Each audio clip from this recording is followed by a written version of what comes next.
ప్రేక్షకులకు నమస్కారం. సెప్టెంబర్ 9, 10 తారీఖుల్లో అంటే శనివారం, ఆదివారం ప్రముఖ స్టాక్ మార్కెట్ అనలిస్ట్ సుందర రామిరెడ్డి గారు ఆప్షన్స్ ట్రేడింగ్ మీద awareness and educative webinar conduct చేయబోతున్నారు. దీనికి ₹3,000 ఫీజు పే చేయవలసి ఉంటుంది. ఆసక్తి ఉన్నవారు కింద స్క్రోల్ అవుతున్న నంబర్కు కాల్ చేసి వెంటనే మీ రిజిస్ట్రేషన్స్ను పూర్తి చేసుకోగలరు. India's largest digital media network Suman టీవీతో చేతులు కలపండి. ఫ్రాంచైజ్ ద్వారా లోకల్ మీడియా పార్ట్నర్ అవ్వండి. సార్ నమస్తే సార్, సుందరారెడ్డి గారు.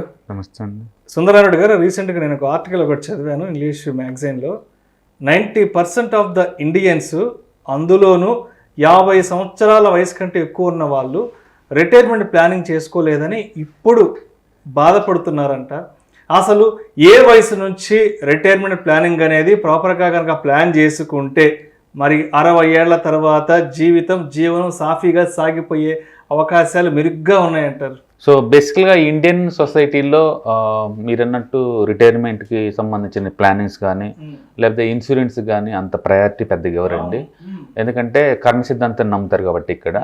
అండ్ రెండోది, ఎక్కువ మంది పబ్లిక్ ఏంటంటే బిలో మిడిల్ క్లాస్ వాళ్ళకి వచ్చే అమౌంట్ కాస్త కూడా వాళ్ళ డైలీ నీడ్స్, వాళ్ళ పిల్లల భవిష్యత్తు కోసం సరిపోతుందండి. అందుకని ప్రాపర్గా ప్లానింగ్ ఉండదు.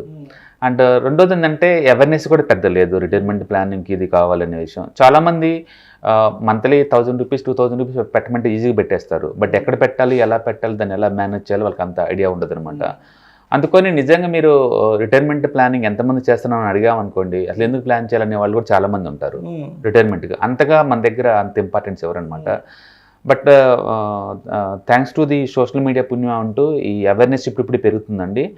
కంపేర్ టు ఒక డెకేడ్ బ్యాక్తో కంపేర్ చేసుకున్నప్పుడు ఇప్పుడు 47% పబ్లిక్కి కొంచెం అవేర్నెస్ వచ్చింది. రిటైర్మెంట్ కల్లా ఎంతకంత మనం ఉంచుకోవాలని అనేది ఇప్పుడు గుర్తువచ్చింది.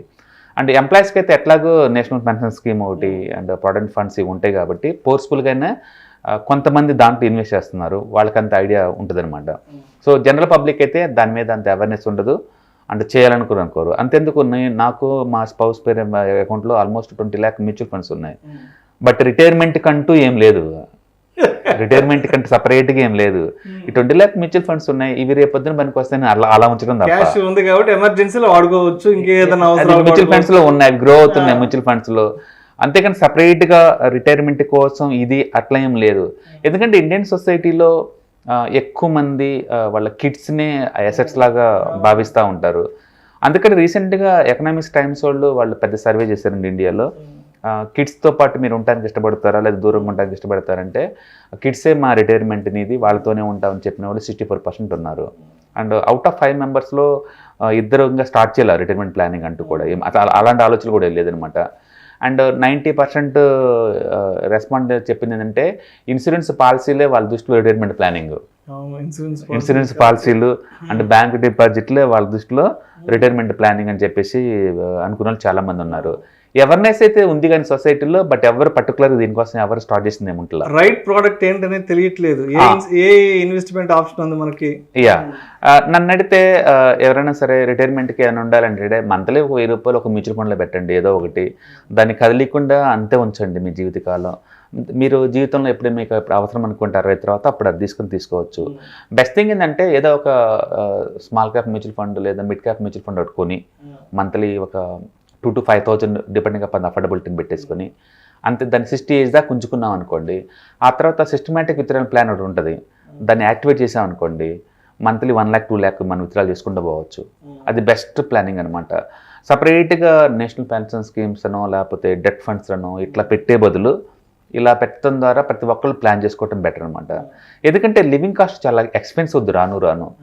ఎక్కువ మంది పబ్లిక్కి ఇన్ఫ్లేషన్ మన చూపించే ఎఫెక్టివ్నెస్ అంటే గ్లోబలైజేషన్ పుణ్యం అంటూ కిడ్స్ ఫ్యూచర్లో ఎందరో ట్రావెల్ చేస్తారో తెలీదు, మనకు దగ్గరలో ఉంటారో లేదో తెలీదు. ఈ మానవ సంబంధాలన్నీ కూడా 4 గోడల మధ్య ఉన్నంత వరకే. ఒకసారి బయటకు వచ్చారనుకోండి ఆ బంధాలు పలసపడిపోతూ ఉంటాయి. ఎవరి రిక్వైర్మెంట్స్ వాళ్ళకు ఉంటాయి. అంటే లవ్ అండ్ ఎఫెక్షన్ ఉంటే ఉండొచ్చు, బట్ అది డైల్యూట్ అవుతూ ఉంటుంది దూరం వెళ్ళే కొద్దీ సంబంధాలు. దూరం లేకొద్ది. ఎందుకంటే ఫ్యామిలీస్ అవుతాయి కదా ఎవరికి వాళ్ళకి, వాళ్ళ ఫ్యామిలీ రిక్వైర్మెంట్స్ వాళ్ళకు ఉంటాయి కదా. సో అందుకని ఏంటంటే ఇంత ముందులాగా వెనకటి రోజులలాగా మొత్తం ఒకే ప్లేస్లో ఉన్నారు కాబట్టి ఎదురు వాళ్ళ బాధలు మనం చూస్తున్నాం కాబట్టి వెంటనే రెస్పాండ్ అవుతాం. బట్ దూరంగా ఉంటే అంత ఉండదు ఈ బిజీ లైఫ్లో అనమాట. అందుకని రిటైర్మెంట్కి ప్లాన్ చేసుకోవటం బెటర్ అంతకంత. నేను చెప్పాను కదా, సింపుల్గా ఒక 2000 నుంచి 5000 ఎనీ ఒక మ్యూచువల్ ఫండ్ తీసుకున్నాం అనుకోండి, 60 ఏజ్ వరకు దాన్ని టచ్ చేయకుండా ఉంటే ఆ టైంలో ఒకసారి సిస్టమాటిక్ విత్డ్రాల్ ప్లాన్ యాక్టివేట్ చేసాం అనుకోండి, మంత్లీ 1 lakh 2 lakh విత్డ్రాల్ చేసుకుంటూ పోతుంటే సరిపోద్ది ఎవరికైనా. అది సింపుల్ కాన్సెప్ట్. అలా స్టార్ట్ చేసుకోవటం బెటర్ అనమాట. ఏది రైట్ ఏజ్ అంటే అర్లీ స్టేజే బెటర్ అండి. బ్యాచిలర్గా ఉన్నప్పుడు బిగింగ్ చేసుకోవటం బెటర్. కెరీర్ స్టార్ట్ చేసిన తొలినాళ్ళలో, ఎందుకంటే టైం ఒక్క ఎఫెక్ట్ మనకు అర్థం అవుద్ది. మనం బాగా అబ్జర్వ్ చేసాం అనుకోండి, ప్రపంచంలో స్టాక్ మార్కెట్లో ఎక్కువ డబ్బులు సంపాదించింది వారన్ బఫెట్ అండి. వారన్ బఫెట్ యావరేజ్ రిటర్న్స్ 24% అండి. మరి 24% సంపాదించిన వారన్ బఫెట్ మిగతా వాళ్ళని బీట్ చేసి ఎలా డబ్బులు సంపాదించారు? 100% సంపాదించిన వాళ్ళు ప్రపంచవ్యాప్తంగా 6 ఉన్నారండి స్టాక్ మార్కెట్లో మోర్ దెన్ 10 years. వాళ్ళందరూ ఇతను ఎలా బీట్ చేయాలంటే వారన్ బఫెట్ 50 years నుంచి సంపాదిస్తున్నాడు ఈ అమౌంట్. 50 years నుంచి, 50 ఏళ్ల క్రితం నుంచి, 50 ఏళ్ల క్రితం నుంచి కూడా 25% సంపాదిస్తున్నాడు. 70s ఆ ఎరాలో స్టార్ట్ బిగిన్ చేశాడు. అంటే దాని మీనింగ్ ఏంటంటే ఆయన కెరీర్ 13లోనే బిగిన్ చేశాడు. ఇప్పుడు 98కి వచ్చింది, మరి స్టిల్ ఇంకా కంటిన్యూ చేస్తూనే ఉన్నాడు. అంటే దాని మీనింగ్ ఏంటంటే time is very powerful element ఇక్కడ, టైం అనమాట. అందుకని అర్లీ స్టేజ్లో బిగిన్ చేయడం ద్వారా ఈవెన్ మంత్లీ 300 రూపీస్తో కూడా 30 years తర్వాత మనం 1 crore రిటైర్మెంట్ ఫండ్ క్రియేట్ చేసుకోవచ్చు. ఏది 300 రూపీస్ తోటే. అంటే టైం ఈజ్ పవర్ఫుల్ ఇక్కడ, మనీ కాదు.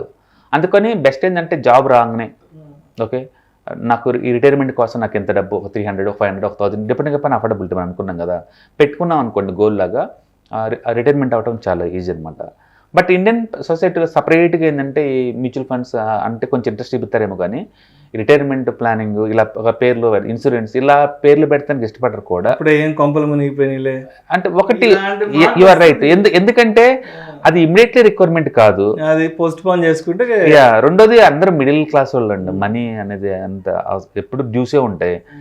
కిడ్స్ గ్రో, వాళ్ళ హెల్త్, వాళ్ళ ఎడ్యుకేషన్, వీటిలో పడి అన్ని సాక్రిఫై చేసే పేరెంట్స్ ఇండియన్ సొసైటీలో 90% ఉంటారు. మళ్ళీ చూసుకుందాం అంటారు. ఎందుకంటే అంత డిస్పోజల్ ఇన్కమ్ వచ్చేంత లేదు వీళ్ళకి, ప్లానింగ్ కూడా అంత లేదు. బట్ ఇప్పుడిప్పుడే కొంచెం అవేర్నెస్ పెరుగుతుంది అండ్ ప్లాన్ చేస్తున్నారండి. చెయ్యాలి కూడా. అందుకని ఏంటంటే దరిద్రం ఎంత ఉన్నా సరే మనకి మంత్లీ ఒక 1000 అన్న పక్కన పెట్టుకుంటే 60 ఏజ్ వచ్చిన తర్వాత పీస్ఫుల్ లైఫ్ రావాలి అనుకుంటే మనం అంటూ మన కోసం ఉంచుకోవాలి కంపల్సరిగా. ఎందుకంటే మారుతున్న ట్రెండ్కి అనుగుణంగా కిడ్స్ మీద డిపెండ్ అయ్యే బదులు మన ఓన్గా ఒక ఫండ్ క్రియేట్ చేసుకోవడం ద్వారా రిటైర్మెంట్ పీస్ ఆఫ్ మైండ్ ఉంటుంది. ఎందుకంటే ఒకప్పుడు 60 రిటైర్మెంట్ అంటే ఏజ్ కూడా 80 చనిపోతారు కాబట్టి పెద్దగా డిఫరెన్స్ ఉండేది కాదు. బట్ ఇప్పుడు 90 100 దాకా కూడా సర్వే అవుతున్నారండి. అందుకని లైఫ్లో 60లో రిటైర్ అయితే ఇంకా 40 years చాలా ఎక్స్పెన్సివ్ లైఫ్ స్టైల్ ఆ టైంలో. అండ్ కిడ్స్ ఆ టైంకి నీకు హెల్ప్ చేస్తారు అనుకోవద్దు కూడా. వాళ్ళు ఎక్కడో సెటిల్ అవుతారు, నువ్వు ఎక్కడో ఉంటావు. నీ రిక్వైర్మెంట్ డిఫరెంట్, వాళ్ళ రిక్వైర్మెంట్ డిఫరెంట్. అండ్ ఆ టైంలో హెల్త్ వెల్త్ అన్నీ కూడా మెయింటైన్ చేయాలంటే కష్టం. అందుకని ప్లాన్ చేసుకోవటం బెటర్ అనమాట. అండ్ బ్యూటిఫుల్ సర్వే అండి ఎకనామిక్స్ టైం వాళ్ళు చేశారు, ఈటీ వాళ్ళు చేసినప్పుడు వెరైటీగా అందరు కూడా రిటైర్మెంట్కి ఒక ఇదే ఇన్సూరెన్స్ పాలసీలని, ఫిక్స్డ్ డిపాజిట్లనే ఆ రిటైర్మెంట్ ఫండ్ అనుకుంటున్నారు. ఎక్కువ మంది కిడ్స్తో ఉండడానికి ఇష్టపడుతున్నారు, కిడ్సే మా ఆస్తులు అనుకుంటున్నారు. And out of 5 members 2 retirement planning అంటే అడుగుతున్నారు. అంటే బట్ లక్కీగా ఏంటంటే 2021తో పోల్చుకుంటే ఇప్పుడు కొంచెం అవేర్నెస్ పెరిగింది, ఎక్కువ మంది ప్లాన్ చేసుకుంటున్నారు ఇప్పుడిప్పుడే. అంటే గవర్నమెంట్ కూడా పెన్షన్ ఇస్తున్నారు 2000 రూపీస్. డెఫినెట్గా అది కనుక 3000 5000 అలా చేస్తే అందరికి హెల్ప్ఫుల్ కాదు వాళ్ళకి కూడా. సో అంటే రిటైర్మెంట్ గురించి మాట్లాడుకున్నాం కాబట్టి పనిలో పనిగా ఒక 5 నిమిషాలు హెల్త్ ఇన్సూరెన్స్ గురించి మాట్లాడుకున్నాం సార్. ఎందుకంటే ఎంత సంపాదిస్తున్నా కూడా చాలామందికి ఒక బేసిక్ హెల్త్ ఇన్సూరెన్స్ పాలసీ తీసుకోవాలి ఐడియా ఎవరికి రావట్లేదు. నేను రెగ్యులర్గా నా ఫ్రెండ్స్తో కొంతమంది డిస్కస్ చేస్తుంటాను, ఎరా హెల్త్ ఇన్సూరెన్స్ ఏదైనా ఉందా, మెడికల్ ఎమర్జెన్సీకి సంబంధించి ఉంది, మా కంపెనీ వాళ్ళు 2 lakhs 3 lakhs ఇస్తున్నారంటున్నారు కదా. అంటే ఈ కోవిడ్ తర్వాత చూసిన సిచ్యువేషన్స్ని బట్టి 2 లక్షలు 3 లక్షలు అనేది హెల్త్ ఇన్సూరెన్స్ సరిపోతుంది అంటారు అసలు?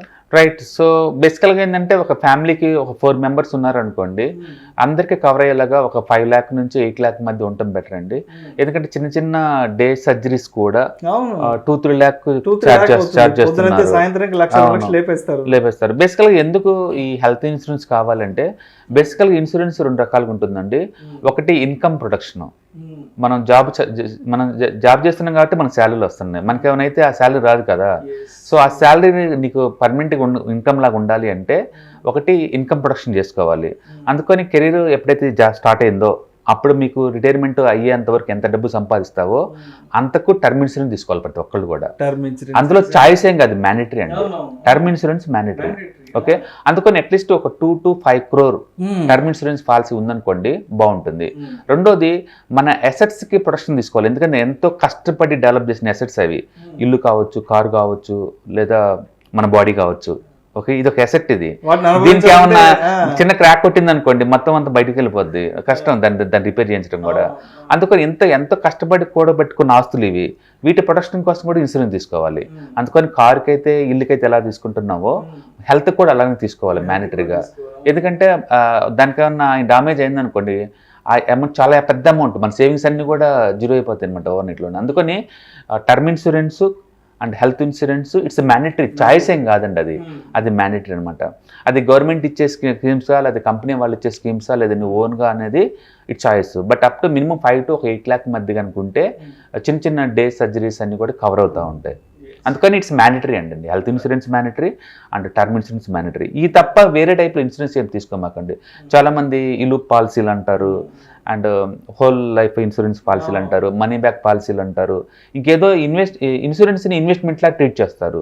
చాలా తప్పండి. ఇన్వెస్ట్మెంట్ పర్పస్ వేరు అండ్ ఇన్సూరెన్స్ పర్పస్ వేరు, రెండు డిఫరెంట్ థింగ్స్ అనమాట. అందుకని ఏజ్ 35 లోపు ఉన్న వాళ్ళందరూ కూడా టర్మ్ ఇన్సూరెన్స్ ఇమీడియట్గా తీసుకోవటం బెటరు. ఎంత అసెట్స్ అయితే వాళ్ళు ఎంత ఉన్నాయో, ఎంత సంపాదిద్దాం అనుకుంటున్నా నెక్స్ట్ 60 ఏజ్ ఎంత వచ్చేంత వరకు అంత మొత్తానికి ఒకేసారి 35 లోపు ఉన్నప్పుడే మనం టర్మ్ ఇన్సూరెన్స్ తీసుకోవటం ద్వారా మన ఇన్కమ్ ప్రొటెక్ట్ చేసుకోవచ్చు. రెండోది హెల్త్ ఇన్సూరెన్స్ మ్యాండేటరీ పెట్టుకోండి 5 to 8 lakh వరకు. ఫ్యామిలీ మెంబర్స్ మొత్తం మీద తీసుకున్నట్టు అది కూడా యూజ్ అవుతుంది. Thank you so much Sundar.